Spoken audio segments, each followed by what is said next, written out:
Chicken roast এভাবে রান্না করলে এতটাই মজার এবং ফ্লেভারফুল হবে যে সবাই মনে করবে এটা বাবুর্চির হাতের রান্নার রোস্ট। একবার কেউ খেলে সারা জীবন এই রোস্টের টেস্ট মনে রাখবে।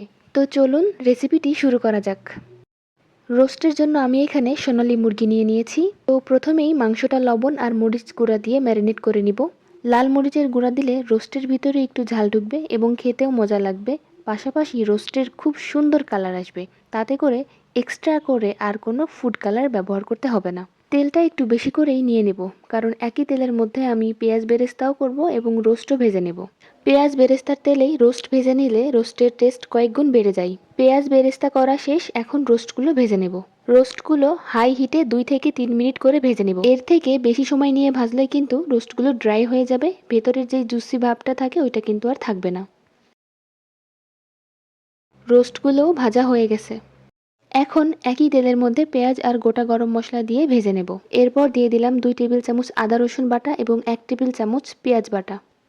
এগুলো 2 থেকে 3 মিনিট ভাজার পরে পানি দিয়ে দেব, যেন এগুলো পুড়ে না যায়। এখন এই পর্যায়ে রাঁধুনি রোস্টের মশলাটা দিয়ে ভালোভাবে নেড়েচেড়ে মশলাটা কষিয়ে নেব। একটু পানি দিয়ে দেব যেন মশলাটা লেগে না যায়। মশলাটা ভালোভাবে রান্না করে নেব এবং উপরে তেল উঠে আসা পর্যন্ত অপেক্ষা করব। এখন এই পর্যায়ে টক দই দিয়ে দিলাম 2 চামচ এবং কাঠবাদাম আর কাজু বাদাম বাটা একসাথে দিয়ে দিলাম 2 চামচ। কাজু বাদাম দিয়েছি 5টা আর কাঠবাদাম দিয়েছি 5টা। এখন আবারও মশলাটাকে ভালোভাবে নেড়েচেড়ে কষিয়ে নেব। ঢাকনা দিয়ে দেব ভালোভাবে রান্না করার জন্য। ঢাকনা খুলে মাঝে মধ্যে নেড়েচেড়ে দিতে হবে, কারণ বাদাম বাটা দেওয়ার কারণে নিচে লেগে যেতে পারে এবং পুড়েও যেতে পারে। 10 মিনিট মশলাটা কষিয়ে নেওয়ার পরে রোস্টগুলো নামিয়ে দিব।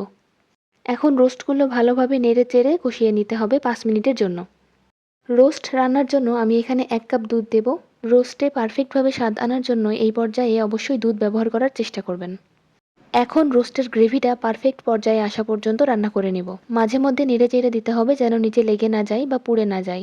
ঢাকনা দিয়ে দিলাম মাংসগুলো ভালোভাবে সিদ্ধ হওয়ার জন্য। 10 থেকে 15 মিনিট পরে বেরেস্তাগুলো দিয়ে দিলাম। এখানে আমি অর্ধেক বেরেস্তাগুলো দিচ্ছি আর অর্ধেক আমি ডেকোরেশনের জন্য রেখে দেব। 3-4টা কাঁচামরিচ দিয়ে দিলাম। এরপর আপনারা ঘি বা বাটার দিতে পারেন। আমার হাতের কাছে বাটার ছিল তাই আমি বাটার দিয়ে দিলাম। আপনাদের হাতের কাছে ঘি বা বাটার না থাকলে না দিলেও চলবে, তবে ঘি বা বাটার দিলে ঘ্রাণটা আরও সুন্দর হয়। এখন নেড়েচেড়ে 5 মিনিটের জন্য রান্না করে নিলেই রেডি রাজকীয় স্বাদের রোস্ট রান্নার রেসিপি। এভাবে যদি আপনি কাউকে রোস্ট রান্না করে খাওয়ান, তবে সে বারবার আপনার হাতের রান্নাই খেতে চাইবে। একবার হলেও অবশ্যই এভাবে রোস্ট রান্না করে দেখবে। এভাবে রোস্ট রান্না করলে রোস্টের রাজকীয় ফ্লেভার আসে। আর রেসিপিটি ভালো লাগলে অবশ্যই আমার চ্যানেলটি সাবস্ক্রাইব করে দিবেন। এতক্ষণ আমার সাথে থাকার জন্য আপনাদেরকে অসংখ্য ধন্যবাদ।